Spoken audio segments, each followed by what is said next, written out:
Magandang araw ho sa inyong lahat mga kapatid. JDB uli ang inyong abang lingkod. Well, let's talk about Governor Matthew Marcos Manotoc. Anak po ni Senator Amy Marcos. Okay? Sabi niya po rito, good afternoon, kakailian.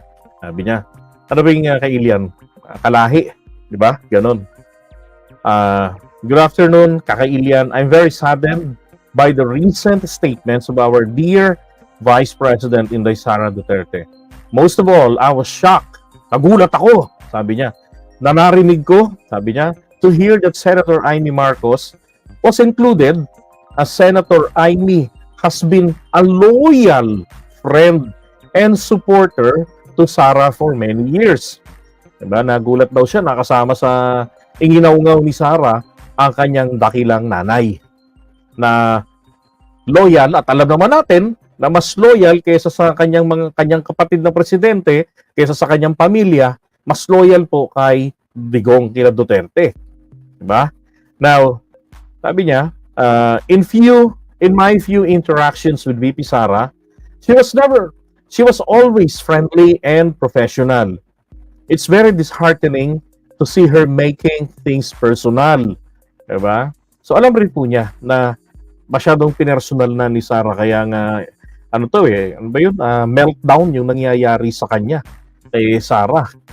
Diba? Masyadong pinersonal ang yung mga atake. Ano ba atake kay Sara dati? Simple lang naman ang mga atake kay Sara. Magsalita ka sa West Philippine Sea issues. Diba? Manindigan ka. Yun ang sa kanya nun eh. Oh. Tapos yung hanggang pumutok na yung sa issue ng confidential fund, di ba? Lahat-lahat nagka-letsin ha. Alam nyo, kung public official ka at sensitive ka sa mga pagpuna sa iyo, may kasabihang English, no? At sa Pilipino meron din katumbas. Na if you cannot stand if you cannot withstand the heat, di ba? You better take a bath. Di ba? Kung ayaw mong maulingan, wag kang magnenegosyo ng ulingan. 'Di ba ganun 'yun? Oh. Now, ano pa 'yun? I am reminded of an Martin Luther King Jr. quote. Darkness cannot drive out darkness. Only light can do that. Hate cannot drive out hate. I agree, tama. Only love can do that. I hope VP Sara finds peace and we wish her well. Diba? Sabi po ni Triple M. So napakababaw, napakalabnaw ng kanyang response dito. But anyway, 'di ba? Anak lang naman siya ni Amy. Ang dapat po talaga rito na mag-react ay si Senator Amy Marcos. Now, for Triple M, ang lolo mo ang binastos din. 'Di ba? Bakit ganito lang? Napakalabnaw lang. Ang probinsyang pinamumunuan mo, pinaghaharian ninyo ng pamilya nyo, pinagbabantaan ni Baste, ng mayor ng Davao City, na dudurugin kayo. Ang Davao City dinurog ng tatay niya dahil sa mga mautin. 'Di ba? Ang Ilocos Norte, wala namang ganong kaso, matitino yung mga tao para pagbantaan ng ganon-ganon, at ikaw, Triple M, nakatunganga ka lang. Wala kang isinagot. Duwag ka rin ba sa mga Duterte? Ganon-ganon na lang ba? Kaya kayo naaabuso eh. 'Di ba? Kasi ang nanay mo ass kisser ni Digong. Ikaw naman sumagot ka nga, this is simply to please someone. Napaka-light. Kung ang mga Marcos loyalist nga, gigil na. Di ba? Galit na sa kabastosang ito. Na yung taong ipinaglaban nila ng mahabang panahon, sasabihin lang na huhukayin, one of these days, pupunta ako talaga dyan, huhukayin ko, kunin ko yung katawan niya, itapon ko sa West Philippine Sea. Tapos ganito lang. Di ba? Ano ba yung banat ni Sara dito sa nanay niya? Hindi naman talagang banat, pero ang nabanggit kasi doon ni Sara, ito daw pong si Senator Amy Marcos, halos maglumuhod na sa kanya makakumbinsi lamang siya na tumakbo bilang Vice President ni PBBM. Kasi nga, matatalo daw sila. I doubt naman na mangyari yun. Kasi, ewan ko lang kung may intindihan ninyo, pero sa pag-a-analyze naman talaga rin, na sabi ko nga, ang mga Marcos, ang Marcos, meron itong mga loyalista. Kumbaga, ito yung ground, ito yung base talaga ng support nila na mapanghahawakan nila. Di ba? So, naranasan ng mga loyalista noong 2016 na naging masyado silang complacent, lalo't yung iba matatanda na, hindi nag-participate ang nakararami sa pagboto. Ang ending, di ba, nadali si PBBM, hindi tuloy naging VP. So, noong 2022, doon nila pinatunayan na talagang malakas sila.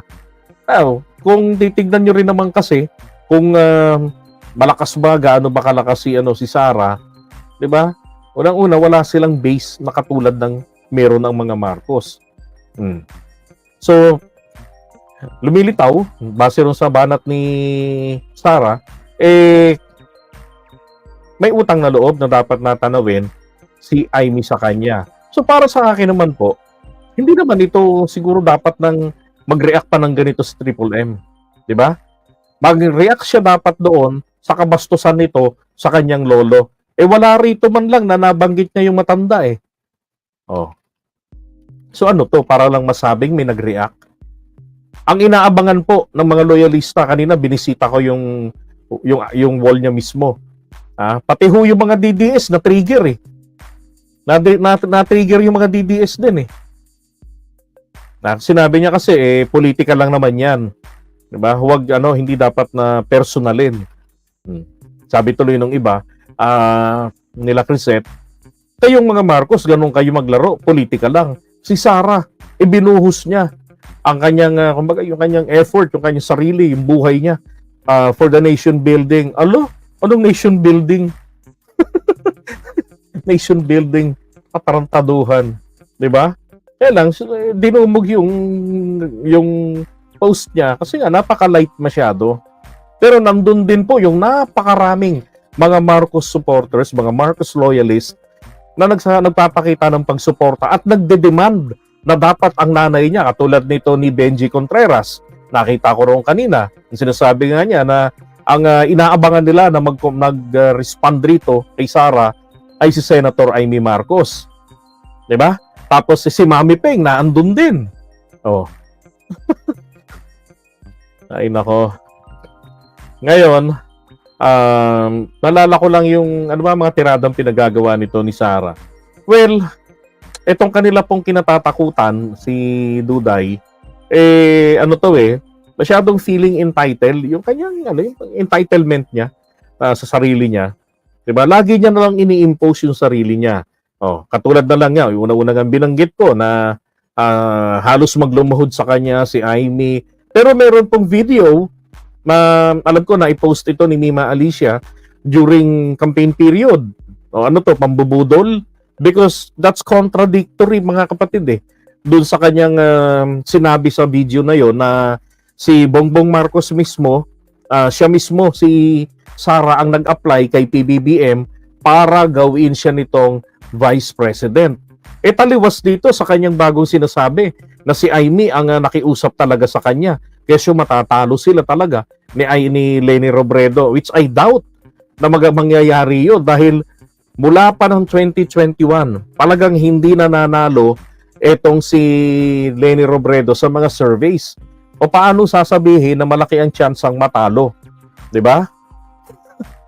Yung nga yung problema, hindi sumasagot si Amy. Tapos, bukod pa roon, yung, di ba kanina sa live natin, tinanong ko kayo, meron ba si Sara o meron ba kayong napansin doon na binanggit niya tungkol para sa kapakanan ng sambayan ng Pilipino? Hindi ba wala naman po doon talagang nabanggit etong si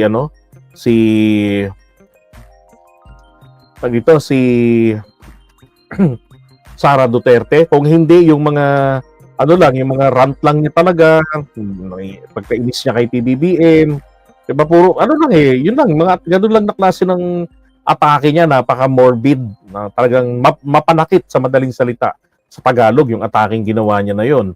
No, hindi lang ito yung meltdown niya, kundi matindi, morbid ang masasabi kong appropriate words for that.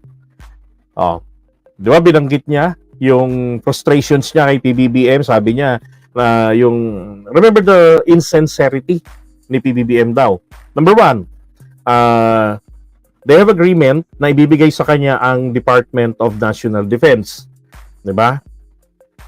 Pero kalaunan po doon sa kwento niya, lumilitaw hindi po yung pinagkakalat natin ng mga DBS na dahil daw kay F. Elisa kaya po DepEd ang naibigay sa kanya. Lumilitaw doon sa paliwanag niya, oo, pumayag si PBBM na ibigay sa kanya ang DND. Pero ano kasunod nun? Ayaw niya pala na kasi may nag-warning sa kanya, hahabulin ka nila dyan, okay, so ganyan. So ayaw niya po yun na paano nga naman daw siyang makakatrabaho ng maayos kung lagi siyang binabantayan, lagi siyang tinututukan. 'Di ba? So ayaw niya po nang merong supervision sa kanyang ginagawa. Ano 'yun? Buti kung super galing ka. Natural pagka ikaw ay taong publiko, meron pong laging nakatutok sa iyo, titingin sa mga ginagawa mo. Magkakaroon ka talaga diyan ng mga bashers. 'Di ba? May mga may mga pupuna. Kaya lang bilang leader, if you consider yourself as indeed as a true leader, dapat you should know, 'di ba, how to address it properly. O ito yung puna sa iyo, anong gagawin mo? Papatayin mo yung nagsalita, 'di ba? Sabi nga, do not shoot the messenger, 'di ba? Instead, shoot the message. Bakit ito sinabi sa akin? Anong nakita niya sa akin? Bakit niya 'to nasabi? Then i-address mo 'to, 'di ba? Convert it into positive, make it as your challenge. Dapat ganun. Parang pag sinabi na JDB, ang pangit mo, wala ako talagang magagawa. Sabihin ko na lang, well, I admit, matagal na yan at hindi na yan problema sa akin. Problema lang yan nung ako'y binata pa. Pero nung nagkaroon ako ng asawang maganda at mga anak na pogi at magaganda, hindi nagmana sa akin, kundi sa nanay nila, okay na ako ron. Di ko na issue yun. Di ba? Yung ganun po ibig sabihin. Now,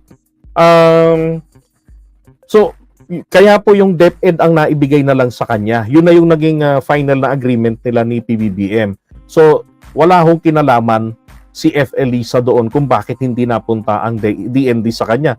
Besides, wala naman siyang kakayanan doon sa DND. 'Di ba? Anong alam niya ron sa DND? Mas may alam pa nga sa kanya si former DepEd Undersecretary Glo Mercado 'di ba? Yun ang may alam talaga sa DND o sa defense matters, sa security matters. Now, isa pang bagay din yung transportation niya, 'di ba? Yung helicopter pala yun. Yung sinasabi niya kay PBBM na suportahan mo yung air travel ko. 'Di ba? Yun ang niya. Yun ang hinihingi niya kay PBBM. Inuohan naman daw po. And then kalaunan, inagaw ni F. Elisa. Kaya sabi niya, di ba sabi ni PBBM, priority is F. Elisa. Sabi niya, hindi ko maintindihan ano bang trabaho ni Lisa dito sa bansang ito.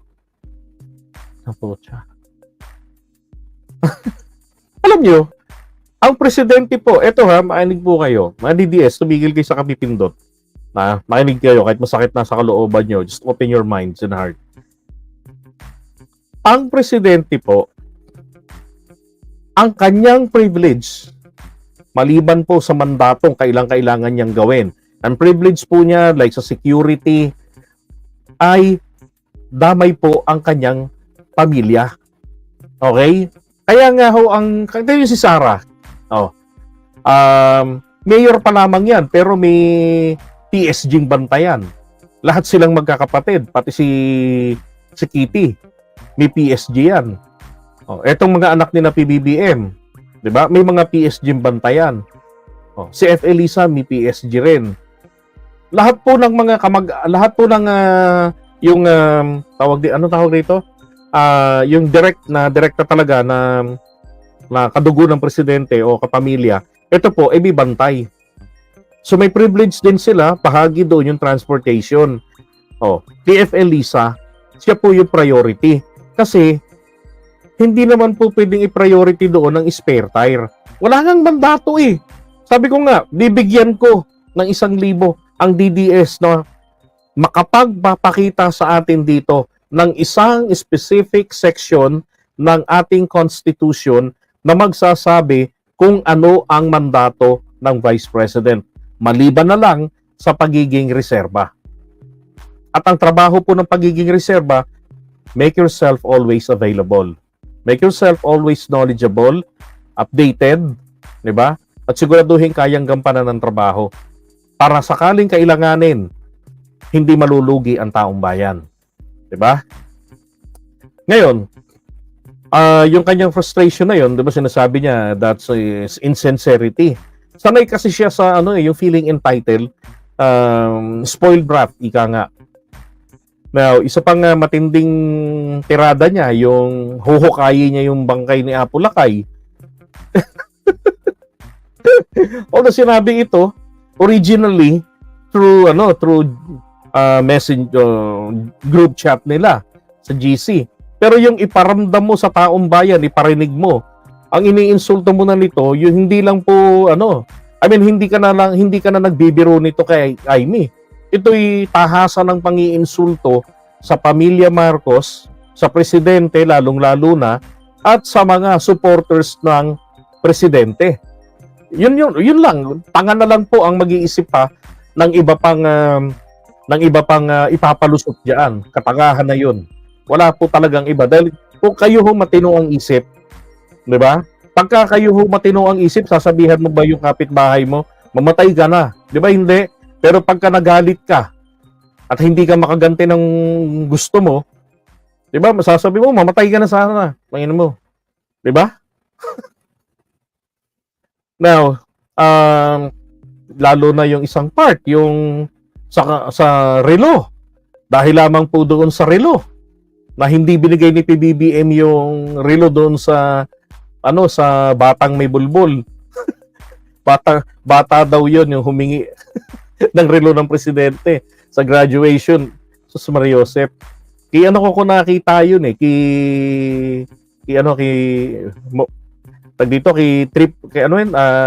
Political Labandera kay TPL3. Kay Maureen ko nakita yun eh. Bata pero may pubic hair, sabi niya. Naalala ko sabi ng nanay ko, pagka nagagalit yun, nung malalaki na kami, hindi na kayo mga bata, mga na kayo. Di ba? Tapos gusto raw niyang pugutan ng ulo si PBBM. Ganun lang. Ganun lang. Kasi ang gusto niyang gawin, ibigay na lang daw niya yung kanyang relo. Ba't niya ginawa? Di ba? Then, isa pang tirada niya doon, naalala niyo yung sa aircon. Di ba? Sabi niya, hindi ako umiiyak ha. Sabi niya, hindi ako umiiyak. Hindi naman ako nagko-cocaine. Sabi niya, sinisipon lang ako. Hindi ako umiiyak. Hindi naman ako nagko-cocaine eh. Diba? Talagang feeling, entitled. Diba? Spoiled brat, bulok. Bulok ang klase ng paglaki ng taong, pagpapalaki sa kanya. Masyadong spoiled yan. Pati ugali, bulok na bulok talaga.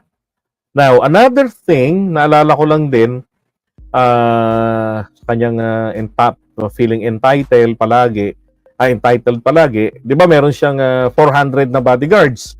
So, binawasan ito ng 80 yata, more or less. Paano ginawa niya? Di ba nagwawala siya ron? Kesyo, delikado na yung buhay ng pamilya niya. Kesyo, ganito. Putragis, kung ayaw mo pala na napapublic kayo, mag-resign ka. Manahimik ka. Di ba? Magtago kayo sa gubat. Ganun. Ay nako, okay lang daw sa kanya, pero yung pamilya niya, pwede ba? Katarantaduhan yun eh. Sabi ni Maureen, pero nung nagsasalita si Vice, insane. Nung press ko niya, parang kargado siya ng sedative eh. Oo nga, di ba? Biglang ganun. Tapos saka ganun yung mga mata. Ano yun? Yung iba, para lumakas po yung loob, umiinom ng alak, di ba? Pampalakas ng loob. Ganun lang, para malakas ang loob magsalita. Pero ito, matindi. Sabi ko, ano ba to? Sabog? Bangag ba to? Tapos, ayun, bullshit. Sabi rin ngayon, di ba? Bullshit talaga sila dyan. Bullshit. Ilang beses yun? 6, 5 beses? Banggitin niya yung bullshit. Ito pa. Ano pa ba? Tambalos-los issue. Di ba? Ano kinagalit niya nung kay Martin Romualdez? Na-disgrasya si Gloria Arroyo na demote. Di ba? Tapos, nagagalit siya kay SMR kasi wala namang ginawa si SMR na protektahan si Gloria Arroyo. And then kalauna, natahimik na rin siya sa kakatambalos-los niya kasi merong isang kongresista na umamin na may plano pala sila na sipain si SMR, ikudeta nila. Kaya lang, isa sa mga na-invite doon sa South Korea, ikinanta siya. Di ba? Tapos, ng tambalos-los, confidential funds. Tapos, hindi yung ngayon yung isang taon pa for 2023 budget. Diba? Na-question siya ron sa 2022, 150 million budget na inubos niya ng 11 days. Anong ginawa niya? Diba? Nagangalgal siya doon. Iba nga yung report, iba nga yung committee, yung report niya sa, yung liquidation niya sa COA. Iba rin naman yung sinabi niya under oath doon sa Senate sa harap ni Senator Amy at ni Risa Bebe.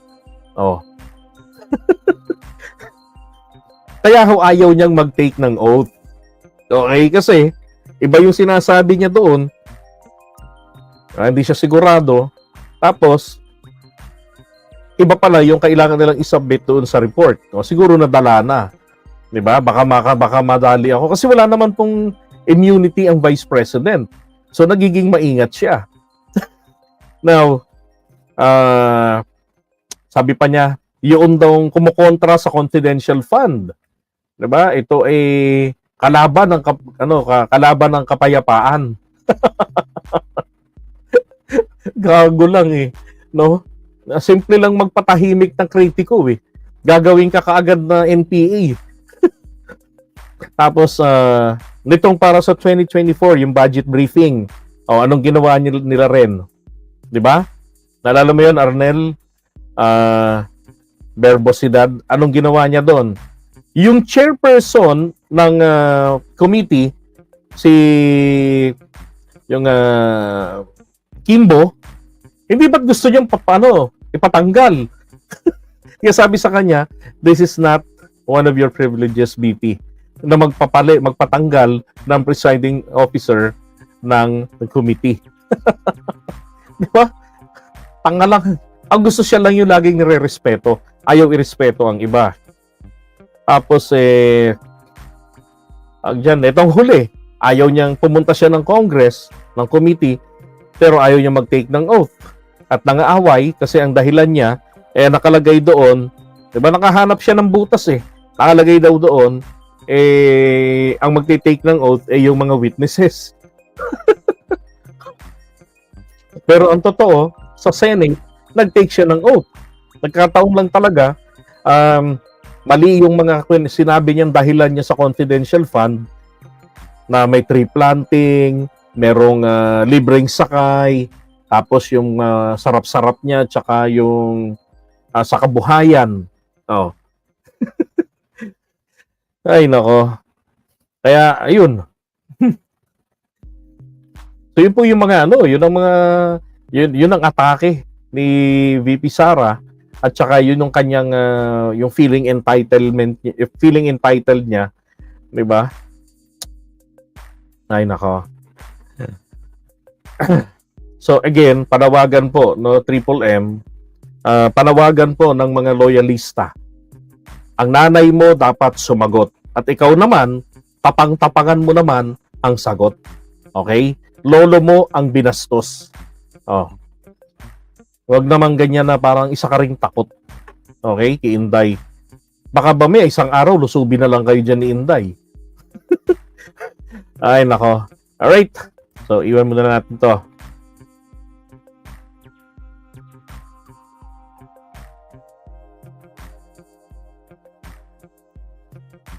Sabi ni Dencio, abangan nyo na lang sa 2028. Ay, naku, tagal pa niyan. Yan, Rudy Intong Vlog. Andito nga sa akin, nahanap mo kulit mong, hindi mo ano yun?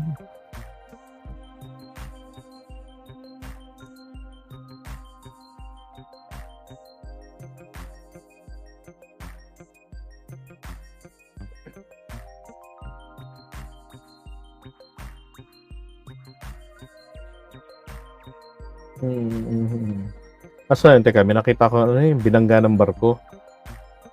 Flood control. Hindi nyo pa rin alam yung yung katotohanan dyan sa flood control na yan? Hindi nyo pa rin alam yan, sir, kung ano yung nangyari dyan? Sabi niya, at yung flood control project na ginastosan ng 1.4 billion pesos araw-araw at binangga pala ng barko. Okay. Una, yung doon po sa binangga ng barko, tanong ko po sa inyo, totoo po ba yun o hindi? Hindi ako magpapadagdag ng paliwanag dyan. Tanong lang yun. Kung alam nyo yung sinasabi nyo. Kasi dapat alam nyo yung sinasabi nyo para hindi po kayo maligaw-ligaw. Okay? Ang tanong, totoo po ba yun na binangga ng barko yung flood control? Okay? Hindi po project yung binangga, yung flood control po. Okay? Ngayon, yung sinasabi ninyo na 1.4 billion pesos araw-araw, yung pong project na yan ay ang katarantaduhan ng mga LGU at ng DPWH at ng DNR, MMDA, yung patsi-patsi pa lang maliliit na mga halimbawa, imbornal na nagbabara, tatanggalan nila. Tawag pala nila doon, flood control project. Malintik na yan. Bakit? Kasi po, yung nakaraang administrasyon, imagine niyo to for 6 years, 14, ilan yun? 1,400, di ba? Ang flood control projects daw nila. Ang tanong, doon po ba sa lugar niyo, Rudy? Meron bang project? Imagine, 1,400 yan. Meron bang project? Oh. At magtaka ka, kung meron pong project na totoo ang nakaraang administrasyon, dapat wala pong report ang bagong administrasyon na 500 plus na flood control. So, ibig sabihin po, wala. Di ba? Wala talagang konkretong, totoong flood control project na naiwan yung nakaraang administrasyon. Ang tanong, saan napunta yung budget ng 6 na taon? Kasi itong sinasabi yung 1.4 billion pesos na nagastos araw-araw, dapat nga po niyan papanagutin itong mga LGU lahat ng mga LGU, taga DPWH, papanagutin sila dyan. And again, hindi naman po ang presidente gumastos yan Diba? Binigay na lang sa kanya yung figures na siya namang dineliver niya with confidence nung SONA niya. Mabuti na lamang bumagyo. At nagkaungkat-ungkatan, wala palang pinamanang matinong flood control ang nakaraang administrasyon. Patsi-patsi lang din na sinundan pa nitong mga nasa bagong administrasyon. Mali. Diba? Kaya kung nga hanapin nyo yun, hanapin rin po ninyo ang dahilan. Bakit sila nagpatsi-patsi? Diba? Bakit sila nagkaroon ng flood control? Sorry, hindi pala 1,400. Ayan 11,400. So, dapat sa lugar nyo, meron yan. Diba? Nasaan napunta yung pera? Kasi wala nga Di ba walang pinamana? Tingnan nyo yung ginawa ro sa Manila Bay. Bakit po nagbabahaan pa rin? Yung tubig doon, yung imbornal. Pagka high tide po, bumubulwak ang mga kanal doon, ang mga imbornal sa Maynila. Kapag na-tsempo ng ulan at high tide, yari. Tapos ito pa. Dito kayo magulat. Sinabi ni Sarah, meron daw ginawa ang tatay niya. Kasi sabi nga, walang national plan ang gobyerno mula noon pa. So, sabi niya, ang tatay niya may ginawa raw na study para sa sa flood control. Sinimulan daw ng 2016. Natapos, na-publish 2023. Ang tanong, Pagkanong pondong inubos nila sa loob ng 6 na taon? Bakit ang pag-aaral abot-abot ng 6 na taon? Tapos yung mga datos na ginamit, Diyos ko po, panahon pa po nung high school pa ako. Dapat ang datos na gagamitin yung most updated. E di panibagong aral na naman. No. Then, palisin nyo yung background music. Meron ba? Teka ha. O, yan. Yung na matinis. Ang sakit sa tenga. Pasensya na po. Okay, wala problema. O, yan. Right. Thanks for letting me know. Okay, pag-usapan naman po natin ngayon etong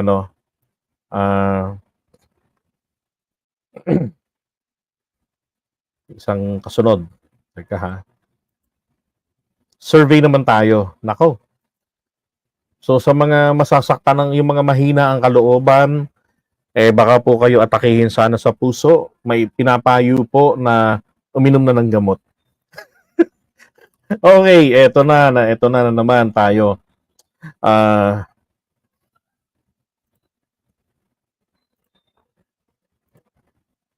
Yan.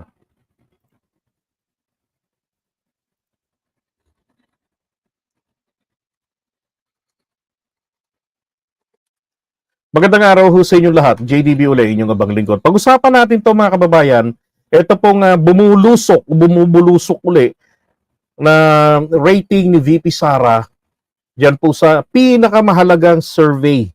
Okay? Bakit ko naman po nasabing pinakamahalagang survey po ito? Right? Ito pong survey na ito kasi, it has something to do with the performance niya sa pagiging Vice President. Okay? Tsaka yung satisfaction ng mga Pilipino sa kanyang pagtatrabaho. Nabibigay ba niya? Kayo mga DDS, let me ask you, and sagutin nyo with all your hearts. Isama nyo na pati dugo. Naibibigay ba niya ang katumbas ng halos kalahating milyong sweldo niya buwan-buwan bilang Vice President?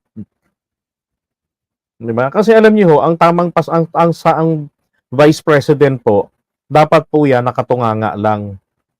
'Di ba? Hindi naman nakatunganga. Dapat ang Vice President nakasupport lang. Hindi nambubuisit. Nakasupport sa presidente. Dapat lagi niyang inaaral yung ginagawa nito. Dapat ang Vice President nga ang Executive Secretary para lagi po siyang updated. 'Di ba? Hindi yung nagpipilit ng kung ano-ano ang gustong gawin to the point na duplication lang ng trabaho. Bakit pipiliting agawin ang trabaho o gampanan ang trabaho ng isang ahensya? Para saan? 'Di ba? Meron tayong DSWD. So kung may mga lumalapit sa inyo, ba't ayaw ninyong i-refer sa DSWD at kayo mismo mag-assign ng tao doon na siyang tututok para magampanan? 'Di ba? Yung nire-request ninyo, kagaya niya, nagsinungaling pa siya. Ano sabi niya recently, yung mga referral daw ng OVP, nire-reject daw. Kasi kalaban daw siya. So nung hearing, nung tinanong sa hearing itong tauhan niya, hindi rin malaman kung saan ang galing yung sinasabi ni Duday. Oh. Tapos tinatanong kung meron bang hindi napagbigyan na referral. Wala naman daw. At wala rin naman daw siyang alam na kung saan ang gagaling yung sinasabi ni Duday. Di ba? So lugi ho tayo pagka ganun yung Vice President natin na magulo, maligalig, lugi ho tayo sa bayad sa kanya buwan-buwan. Now, dalawang survey po pag-uusapan natin dito. And to show you yung kanyang pagbulusok. Now, eto. Tingnan nyo ha. Yan. Sabi rito, PBBM tumaas ang satisfaction at saka yung trust rating ayon sa latest survey. And take note, ang Tangere mga kababayan, isa rin po ito sa mga survey firm na pinaniniwalaan po ng mga Duterte at ng mga vloggers. Okay? Yung RPM ba yun? Yung ganun? Ako, yun ang hindi ko pinaniniwalaan ever since. Now, sabi rito, sa October po, trust rating 53.9 59.3%. And then yung satisfaction rating, sa buti pa puntahan natin dito. Ito. So ito, unahin natin ang trust rating ng mga top of government officials. For dito, grabe, no? Taas ni Chis Escudero. Ay, ni Chis, 61. Ang distrust niya, 13% lang. O 13 points lang. Bakit? Kasi kontrolado niya si Bato de la Rosa, hindi ho makaporma. 'Di ba? And then ito naman pong Gismundo sa itong DOJ department, itong judiciary, 'di ba? So 43% distrust po nila, napakababa rin. 12%. And then ito naman si Speaker Martin Romualdez, tinaasan na po, inungusan na si VP Sara, 57 siya, while Sara is 56, pababa. And then yung distrust ni Sara, mas malaki pa kumpara rito po kay PBBM na 24. And then ang distrust naman po rito kay SMR, 22. So yung mga hindi nagtitiwala, di ba?